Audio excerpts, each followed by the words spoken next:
Hey everybody, this is TUSDarryl and welcome to my review for Callisto Protocol. I know, I've been gone for a hot minute. Happy New Year, even though it's definitely not Valentine's Day the day I'm recording this. I would have had a review sooner for this game, but A, I was at home, and B, I had COVID for most of December, and I got swamped with work the moment I came back from, break. So that's all well and good, I guess. With that said, I wanted to get the ball rolling again with some games. So I have a bunch of games lined up that are ready for scripting, ready for, editing, recording, and stuff like that. So expect to see more of that over the course of this month, the next month, and the months to come.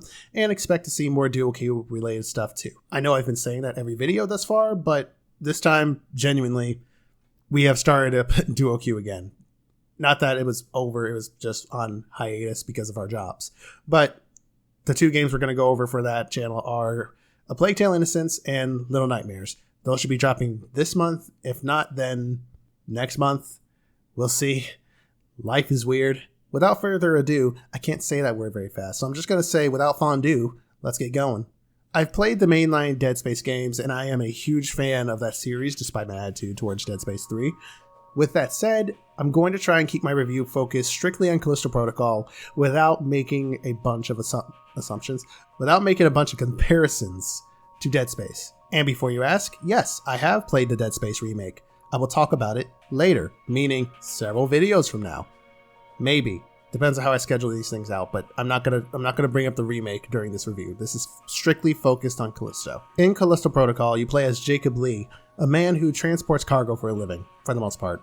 However, his most recent trip landed him in Black Iron Prison after his ship was attacked by terrorists. From there, Jacob must escape and figure out what on Callisto is going on. My general views on the story are that it starts off really strong, and then it meanders a bit in the middle and feels very rushed by the end. Not to mention that the kind of story that is told here is unique in location, but is definitely one we've seen before. It doesn't really try to do much outside of that box. I'm not going to dock points for a lack of originality since that's not really my thing. After all, you're never going to make a product that is 100% original. Besides, if I did constantly look for things like that, then I'd have a very small game library from all the games I'd skip.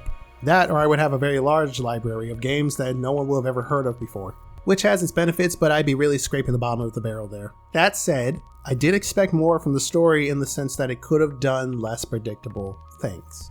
Normally, predictability isn't a deterrent for me, but that doesn't mean I can't be disappointed with how different things were handled in the story. All in all, the story is okay. It's not bad, it's not good, it's just there, it gives you a reason to be there. Let's just put it at that. Some things I really liked in it, a lot of things I didn't. If I have to give a direct example while still being, spoiler free for the most part, I'd say that there is a particular character that isn't. The game tries to get you to sympathize with them, to empathize with them, and be like, no, they're mean and angry for a reason, and you'll find out why later. But you see them so often after a certain point that you're like, I don't like this character, and when you do that in a story and really push the player that far away from the character, it's going to take a lot to bring them back. So by the time that character is brought back around really awkwardly, it doesn't feel earned. So now the player ends the game and with that character, and they're just sitting there, or I was just sitting there, I should say, like, you got better, but I feel like there's a whole arc you were missing that would actually have turned your character around more, smoothly. Will have turned you around smoothly. That was very rocky. For those who played the game, you know who I'm talking about. And for those who haven't, then, you'll see if you decide to play the game. And for those who've played the game, who know who I'm talking about, and have still loved said character, power to you. That ain't me, though. Sorry. And for those who are wondering if the game is scary, no. No, it's not. What is and isn't scary is always subjective. But for me, it's very jump scare heavy, and the creature designs aren't scary. Like, when I was running away from them, just like I would with any enemy, like, oh no, don't get me. So, despite everything I said, do I think the story is a good time? No. In the script, I'm not going to tell you, I'm not going to lie to you. In the script I have, so despite everything I said, do I think the story is a good time? I said yes. My opinions since then, after letting it sit for a bit, are no. So I can tell you straight up, no. The story was not enjoyable overall. Parts of it were. That was not. But I do agree with the next part I ask myself. Does it have a lot of room for improvement? Yes. Let's move along. So I played this on my PS5, and that was what I intended to play it on from the jump. I could have played it on PC, but the PC version apparently had some issues that needed working out. With that said, the game is gorgeous to look at. There's a great balance between the characters and the environment in regards to graphical fidelity. I point that out because that's normally a give and take with that kind of thing, where characters take the priority, like they have to look the best compared to the environment, or at least certain environments and whatnot. But in this game, they're almost neck and neck. Like it's a great looking game with a nice balance. Beyond that, the game has great lighting and visual effects. When you hit an enemy, the blood will splat onto Jacob, which doesn't sound like it should be something that's very unique by today's standards, but you'd be surprised how many games tend to just ignore that part. You know, when you crawl through something gross, then that also does the job. I'm gonna tell you straight up, there's a level where you go through a sewer. Of course, no shit. Well, that's the deal. There's a lot of shit, and it ends up on Jacob. All in all, the game is a marvel to look at. As for sound and music, outside of a song that plays at the end of the game doesn't have a lot of music that stands out, at least not to me. Sound-wise though, the game really knocks it out of the park.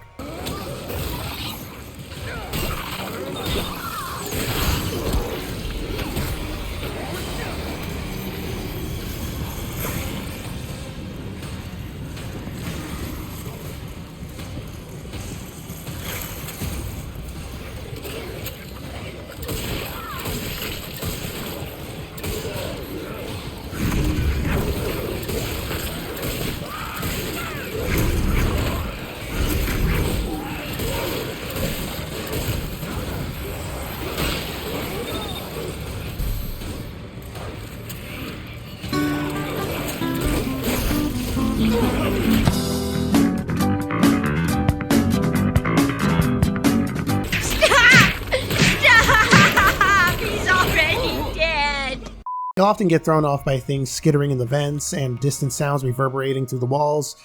Beating the crap out of enemies also sounds really satisfying and like it has some real weight to the hits, be it your guns or your baton, your trusty baton that the game says you should primarily be using, but we'll talk about gameplay later. The sound design here is fantastic, and if you have seen my earlier reviews, watch them please, then you know how much of a stickler I can be for sound design in horror games if it doesn't sound all that great. I'm not even someone who can articulate, at least not well, how good sound sounds compared to bad sound. Normally I'm just like, good sound good.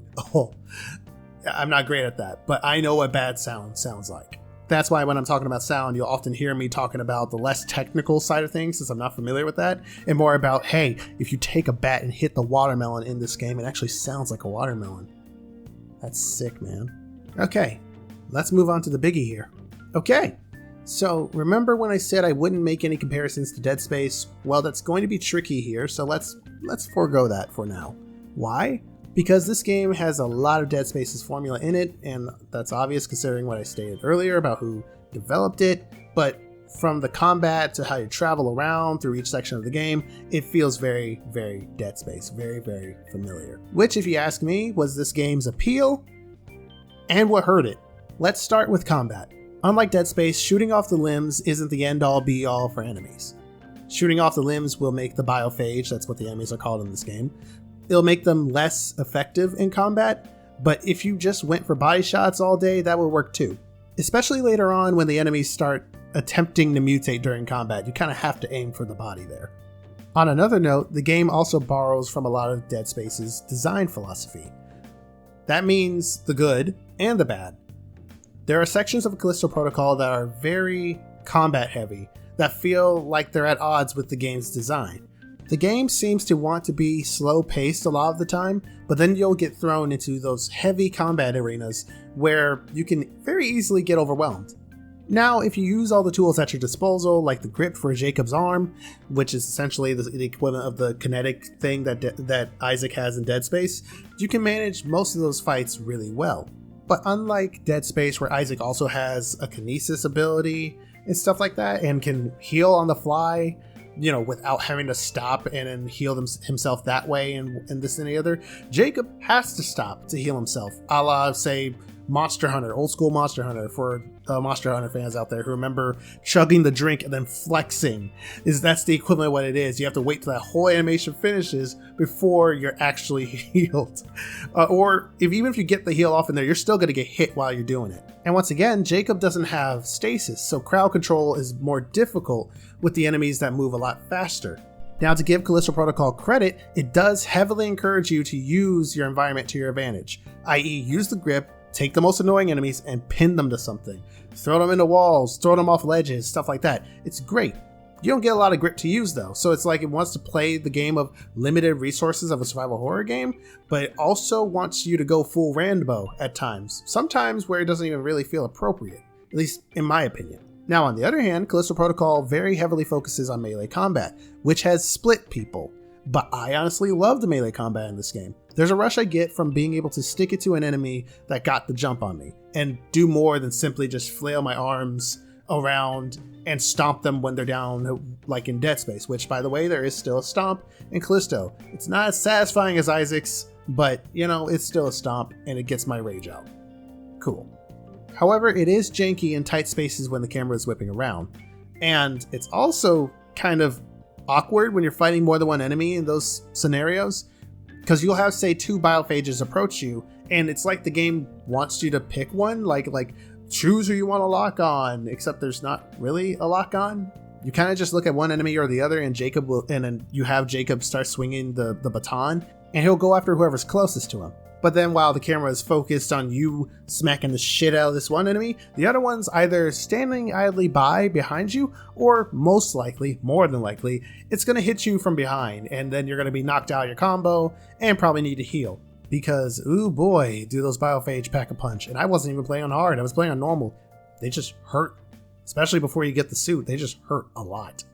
On another note, inventory management is also difficult to manage in the early to mid portion of the game, since you only have 6 slots to work with. Now, this would be fine if more items stacked, but unfortunately that's not the case. The health items, the healing items, the syringes, those don't stack. They each take up an inventory slot. Now granted, Dead Space also did this, but you also started out with more slots in Dead Space. But unlike Dead Space, Callisto Protocol has its own section for housing your weapons. So all you really have left in your general inventory spots are just, it should be there for ammo, things you can sell, like ammo and health and stuff as well, but you know, like loot or whatever that you can find in the game for selling at the kiosks and whatnot. But yet the game gives you so much to pick up and collect that you feel like, should I be using more of this? Should I be shooting more often? Should I not be conserving ammo as much as I want? Oftentimes you're going to find yourself selling healing items in the early to mid game, because you don't need as many as the game gives you, at least not on normal difficulty. I can't speak for hard. And for future reference, I normally play games on normal difficulty, since that's what most people are going to pick, and that's what I should review based off of, in my opinion, because normal mode is generally the mode that the developers intend you to play. Most of the time. Overall, I can't quite pin down what it is about Callisto that feels off to me regarding the inventory, but thankfully when you get the environment suit, you get more inventory space to work with, but the problem is still there. I really feel like an item box, like if they just ripped that straight out of Resident Evil, that would have been very helpful here. Just saying. Okay, and now with gameplay out of the way, here's the final verdict. This is a very difficult game for me to review. On the one hand, I wasn't hyped enough for the game to think it would surpass Dead Space, or that it needed to, or that it had to be the next big thing in survival horror. I just wanted more of the Dead Space stuff. Even if it wasn't completely Dead Space, I just wanted more of that style, more of that aesthetic, and I got that. Admittedly, I did get that. But on the other hand, the game's story wasn't very good. There were a lot of gameplay decisions that I genuinely don't agree with, and for $70, that's an oof for me, dog. So if I'm being completely honest, I give this game a caution. It's not nearly as bad as people say, but it does have its fair share of problems. Despite all the negative things I've said about the game though, I do want a sequel for this game, because the game does have a lot of potential, and the things it gets wrong can easily be rectified in a sequel. I just hope that the studio gets the chance to make another Callisto Protocol. And I don't mean that they're gonna, end up getting shut down or anything. I just fear that Striking Distance might just end up working on a different game, and Callisto will just be their attempt. I would rather it not be that way. I want them to make another game to learn from the mistakes they made with this one. But I guess we'll have to see what happens. But with that said, that's enough from me. I hope you guys have enjoyed your stay. It's good to be back and doing reviews and stuff for YouTube again. And for those of you who heard my song a while ago, thank you for checking it out. There is another one coming up pretty soon. Until then, the next game on my list that I'm going to put up for review is Bright Memory Infinite. Yeah, that's a real hard curveball away from Callisto Protocol and the like, but you know what? I've been wanting to play the game for a while. So look out for that one. Again, I hope you all enjoy. I can do my outro. I hope you all can enjoy your stay. I hope you all enjoyed your stay. This is why I shouldn't take long breaks. I hope you all enjoy. Bye. Bye.